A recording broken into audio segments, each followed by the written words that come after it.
So what really happened in Libya? Now it's in the news that America is now we're starting to bomb Syria and stuff, or we've been bombing them, and we're killing a bunch of civilians and all that. But in Libya, what happened is during the Arab Spring, you had there was the news report saying that Gaddafi is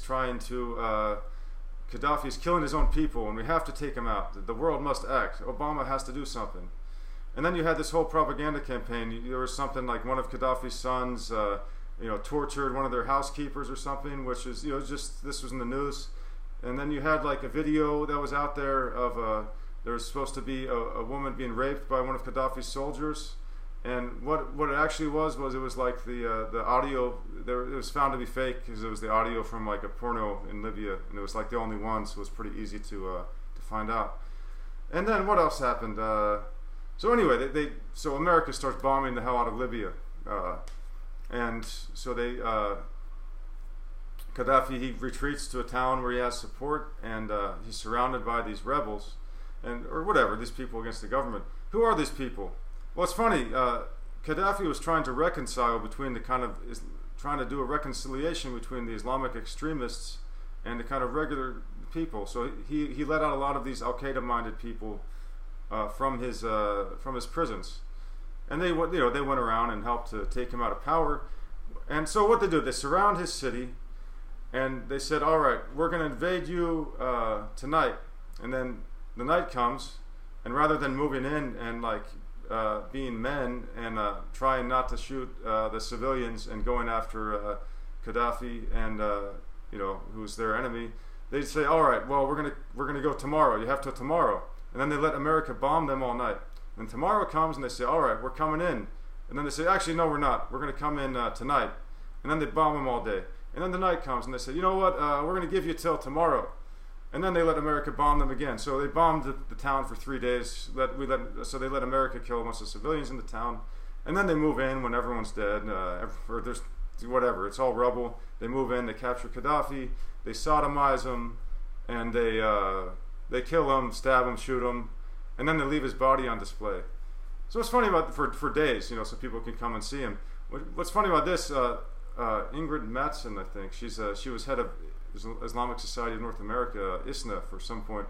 She's kind of like a moderate Muslim American, whatever, and she defended this practice, saying, "Oh, in Islamic law, it's okay to display the bodies of brigands and blah blah blah." And so she defended this kind of barbaric crap, saying that Gaddafi's so evil that he deserved it.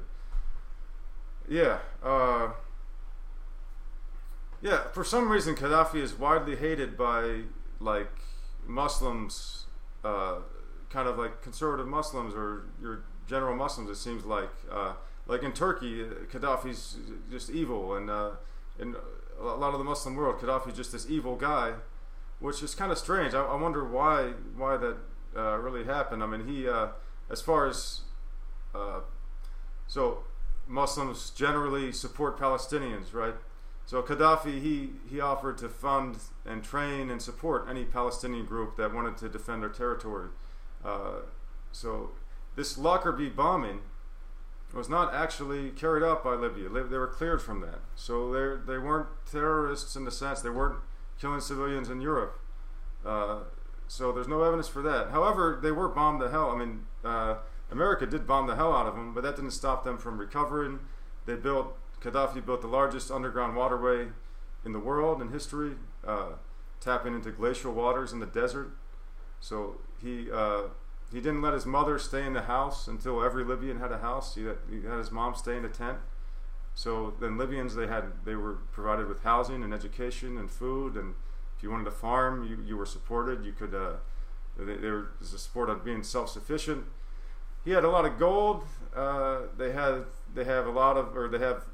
not so much oil, but really high quality oil. So, but it's funny. A friend of mine, an Arab friend of mine, he said, "Oh, but you go to Libya and it didn't look rich. It's not like Dubai."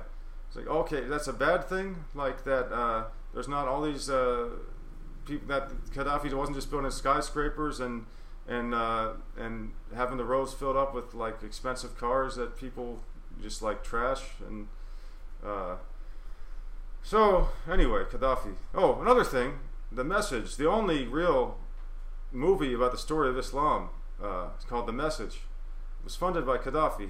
He put up the money. He funded Mustafa Akkad, to direct The Message, which is the only decent movie, or the only movie about Islam. I think Iran put out a video or a movie some years back, and then they made a cartoon. But really, the only movie about the story of Islam is The Message, starring Anthony Quinn, who plays Hamza, and so the Prophet's uncle.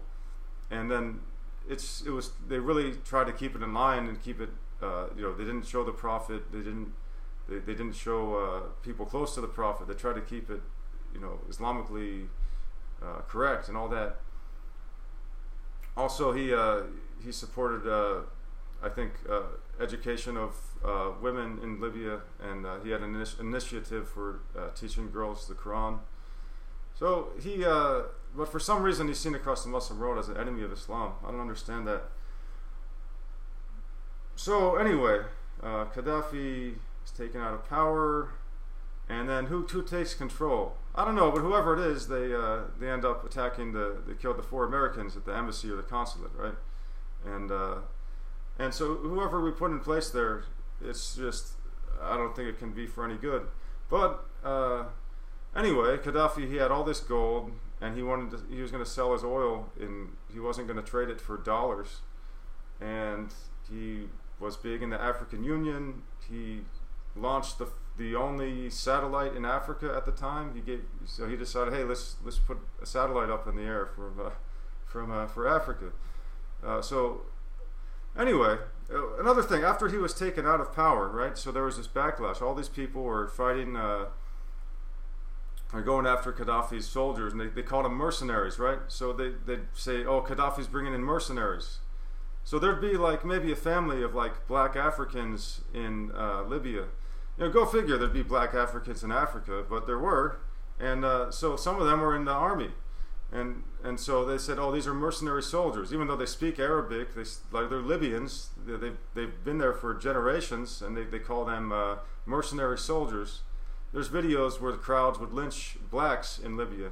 Not everybody knows this, but some of the worst racists in the world are Arabs.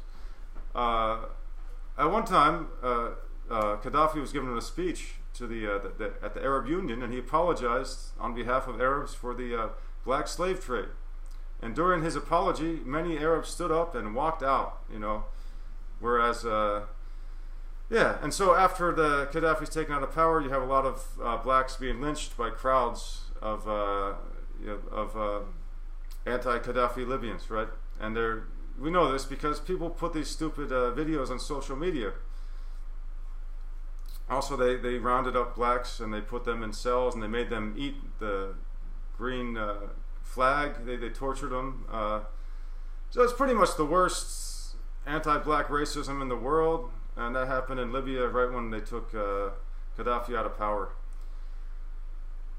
So I don't know what else to say, but God help Libya in the future, because I don't know what's going to take its place. Peace, everybody.